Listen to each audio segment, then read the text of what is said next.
We are Keka and Manu. We are traveling around the world. Follow us.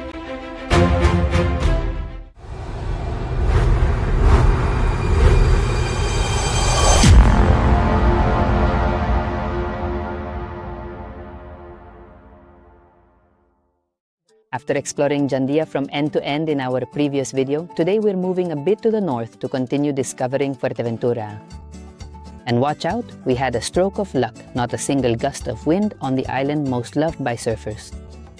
So take advantage because this second part comes with calm, beautiful light and spots that are worth a pause. Well, we're leaving the van here and we're going to be accessing the beautiful secluded beach called El Mal Nombre through this little winding path that runs between the rugged mountains. There we have Kekita climbing up carefully, and from here, whoops, we get to the small sandy beach.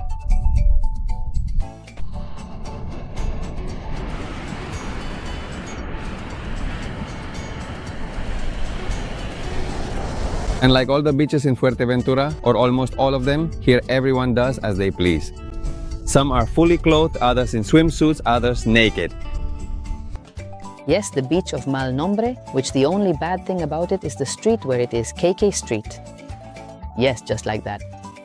But don't be scared because what you find at the end is pure wonder.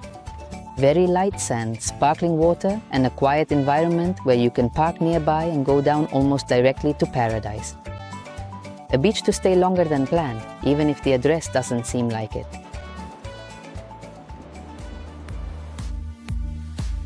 Well, we are leaving the Jandia area, we are heading towards Costa Calma, and we are going to cross the whole patch of brutal white sand that you can see in the south of the island of Fuerteventura, and we are going to go from the east coast, starting from the beautiful and scenic Jandia area and the well-known Sotavento beach, as we cross diagonally across the island to reach the west coast, where we will go to the stunning La Pared beach.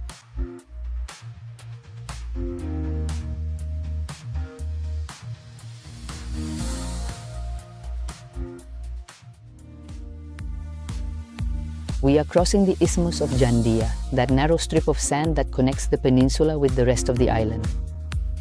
It is between 4 and 6 kilometers wide and was formed by the accumulation of sediments carried by the wind and the sea over thousands of years. Basically, it's a natural highway of sand that connects two different worlds on the island.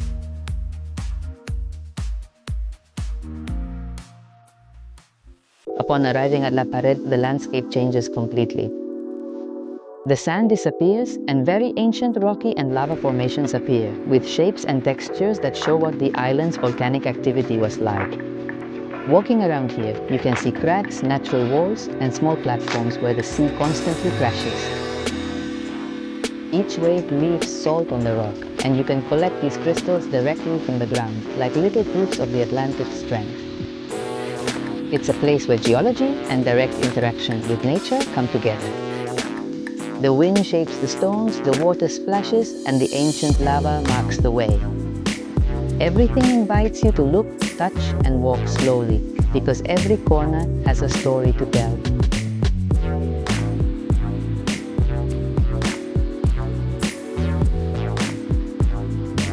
And when evening falls, this becomes one of the best shows on the island. Every day, visitors from all over come to see the sun hide behind the Atlantic. Changing lights, lengthening shadows, and that silence that only the rhythm of the sea can bring. Today is the first ride with the KTM. We're in La Pared, a spectacular spot. There's no wind today, so all the conditions are favorable. And it's funny because in Tenerife, I asked a buddy who usually does tours in Fuerteventura, teaching people of different skill levels and all that. And I asked him, what route do you recommend? Where can I go? Where are there routes I can check out and do? And so on. And he told me about a few routes that I don't even remember now. The one I do remember is the one he told me not to do. He told me, don't do the La Pared route, it's very difficult. Where are we today? First ride, the La Pared route. So, well, we always ignore what people tell us, and we always remember what they tell us not to do, because that's the first thing we do. But wow, this is wonderful. It's a delight.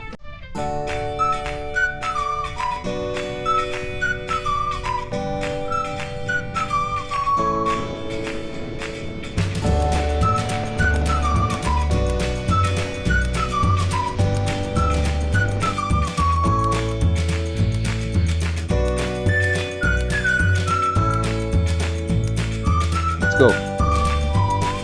Wow. I honestly can't believe I'm here right now. I just can't believe it.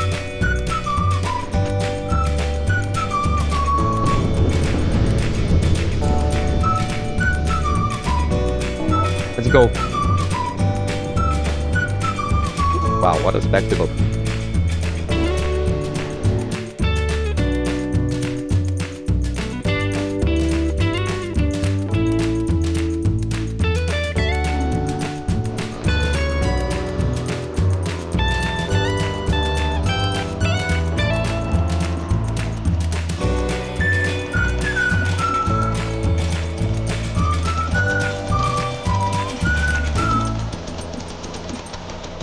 Come on, that's it.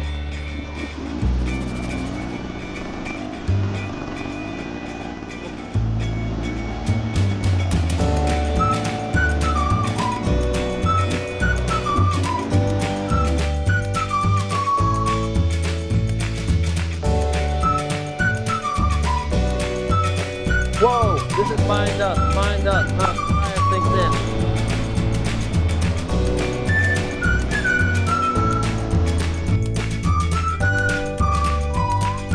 This is bad. Come on, keep on the throttle. Hold it.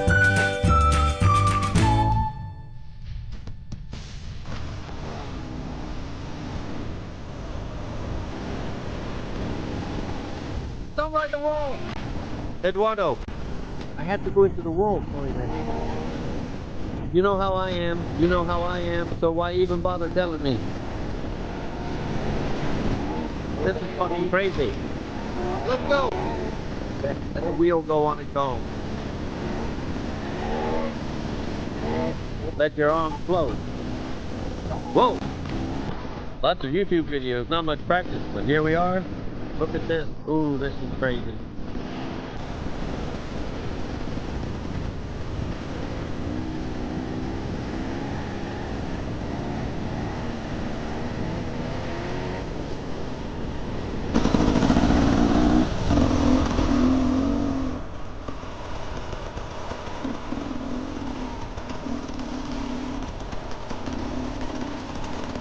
Wow.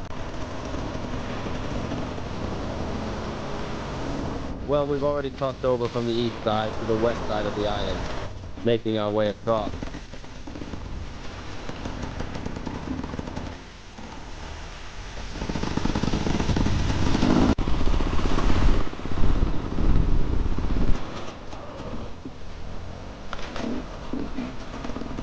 Well, we're leaving this spectacular place. Super beautiful, really. Nagui. We're in Nagui, about a 20-minute walk from the town, and you get to this wonderful place.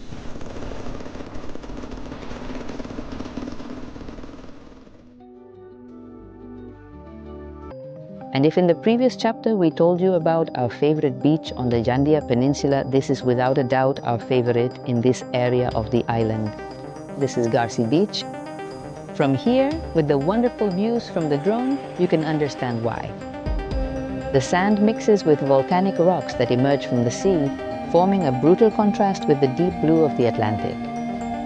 Each wave breaks with force, shaping the coast, reminding us of the power of nature. It's a place where the landscape speaks for itself. Sun, wind, sea, and silence. There are no large buildings, no distractions, just the feeling of being in an authentic, untouched corner that connects you with the island in a different way. Garcey is more than a beach, it's a meeting point between the land and the sea. A place to watch, breathe, and feel the energy of Fuerteventura in its purest form.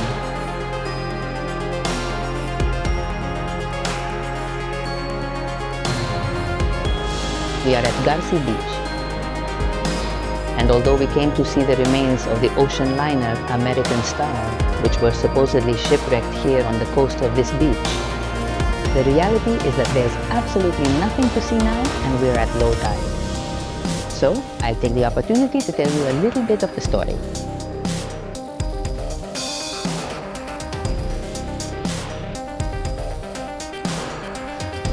This was the American Star, although it began its life under another name, SS America. Built in 1940 in the United States as a luxurious ocean liner for the United States Lines Company.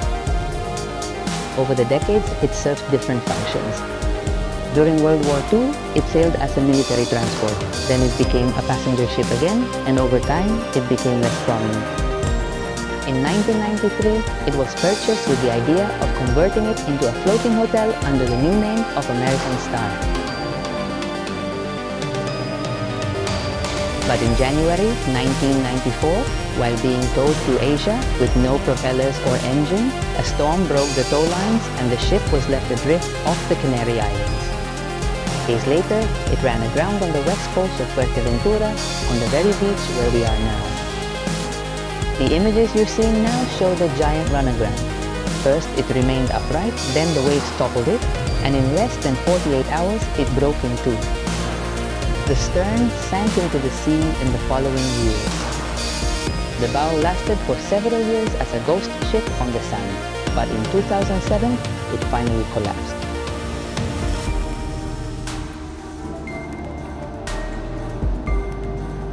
It was supposedly over there, according to the coordinates given by Google Maps. But anyway, it was definitely worth it because even though the shipwreck is certainly no wonder of nature, these remarkable rock formations, which have been eroded over time by the wind and the sea, are truly, truly spectacular.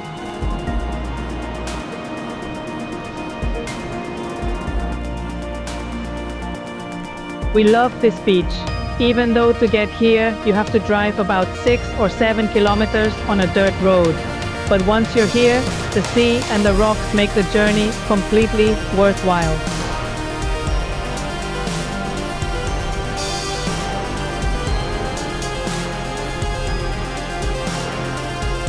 Honestly, it's impressive, but I consider myself a pretty cautious person, and being under these rocks, even though the wind isn't especially strong today, I'm not going to risk it.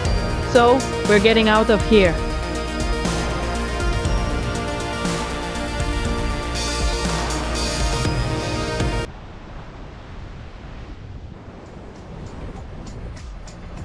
So beautiful.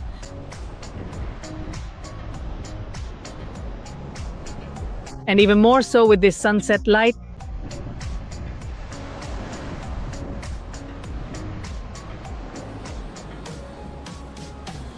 Let's take a moment to see what the beautiful sunset is like today, as viewed from the scenic west side of the island. Right now, we're almost exactly in the middle of the island, positioned here on the western side, enjoying the view. We're approximately level with the north of Gran Canaria, just to give you an idea. And we're here all alone. This is truly priceless, absolutely unique, and you can still find it in places on our pretty, beautiful, precious Canary Islands.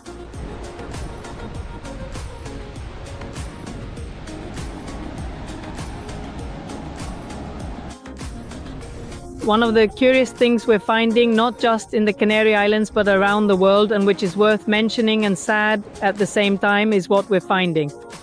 In the past, on the beaches, you'd find remnants of shells of little crabs. This, obviously, ladies and gentlemen,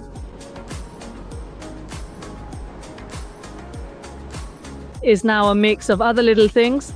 And it's clear that these blue remnants and much of the white we see here, purple, are microplastics on all our coasts. What a shame, that's what it's coming to. It will get to a point where instead of finding remnants of shells and crabs, we'll only find pieces of plastic.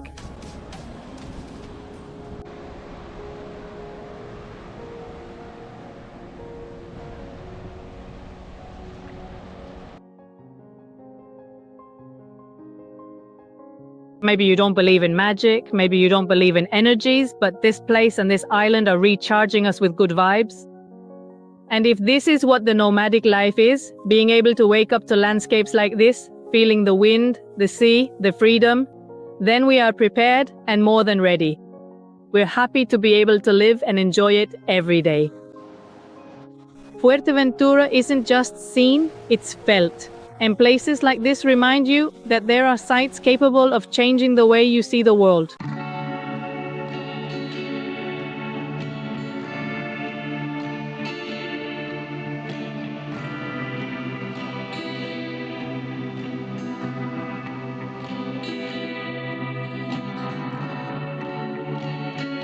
Are you always going to catch me eating, or what? After the most spectacular sunset we've seen in years, Manolo just made a little bonfire, although, well, it fell apart. Well, look, it's picking up again. Spectacular. Alone on Garcey Beach, Garcey. We didn't see the sunken ship, it's completely sunk, but we're having some cheese and a beer here by the bonfire, and as I said, listening to the sea in the background after a spectacular sunset. You can't ask for anything more. I'm the cameraman and the lighting guy. Yeah, it's not the moon, huh? Film director and all that. Well, yes.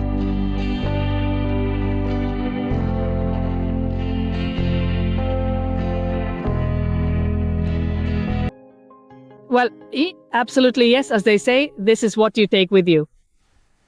See you in the next chapter from Fuerteventura to out there in the world.